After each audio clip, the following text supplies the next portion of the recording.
អូហូយស្អាតមែនទែនតែម្ដងបងពណ៌ខ្មៅចាឡាយជាមួយបងពណ៌មាសតែពណ៌មាសពិសេសតែម្ដងបងចាជាសួរបងអ្នកគ្នាในនេះអ្នកលក់សុំថតបង្ហាញបងចាប្រភេទម៉ូតូដែលមានរូបរាងសង្ហាស្អាត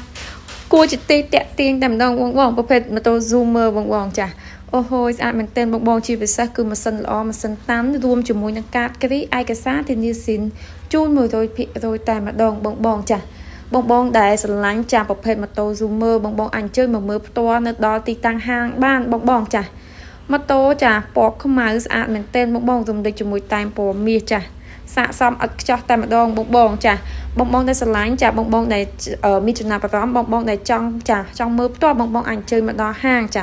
ទិញដាច់វាយដូរបងរំលោះទិញដាច់វាយដូរបងរំលោះបងនៅហាងម៉ូតូពន្លឺសុវណ្ណបងចាម៉ូតូស្អាតម៉ូតូម៉ាស៊ីនតាន់ម៉ាស៊ីនខ្លាំងរួមជាមួយនឹងកាតគ្រីឯកសារស៊ីនឯកសារសុទ្ធ 100% យកទៅអត់មានការភ័យព្រួយបារម្ភយកទៅអត់មានការរំខានចិត្តអ្វីឡើយបងចាយកទៅគឺជិះស្រួលបងសប្បាយចិត្តបងចាម៉ូតូ Zoomer X បងចាពណ៌ខ្មៅស្អាតមែនទែនតែម្ដងបងអាចយកជិះទៅធ្វើការឬក៏កូនក្មួយក៏ជិះទៅរៀនបានបងចាម៉ូតូហាប់មើងល្អបងចាទូលាយចាងាយស្រួលក្នុងការជិះបងចាបងដែលមានចំណាប់អារម្មណ៍អាចអញ្ជើញមកមើលផ្ទាល់មកដល់ហាងម៉ូតូពលឺសវណ្ណបានបងដែលមានទីតាំងស្ថិតនៅលើផ្លូវក្រាំងធ្នង់បងចាខាងលិចការ៉ាសាំង PTT ឬក៏ខាងលិចសាលាមុំចម្ងាយ500ម៉ែត្របងមកដល់ផ្ទះមកល្វែង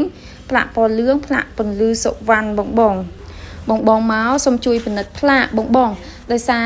មានហាងគេជាប់គ្នាលក់ម៉ូតូដែរបងខាងខ្ញុំផ្លាកពណ៌លឿងផ្លាកពលឺសុវណ្ណបងជាប់ជាមួយបណ្ណាគារផ្ទះមកល្វែងចាបងសូមជួយពិនិត្យផ្លាកអរគុណបងទាំងអស់គ្នាជូនពរបងឲ្យមានសុខភាពល្អបងអាចតំណែងអ្នកលក់តាមឆាត inbox តាមលេខទូរស័ព្ទបានបងអរគុណបង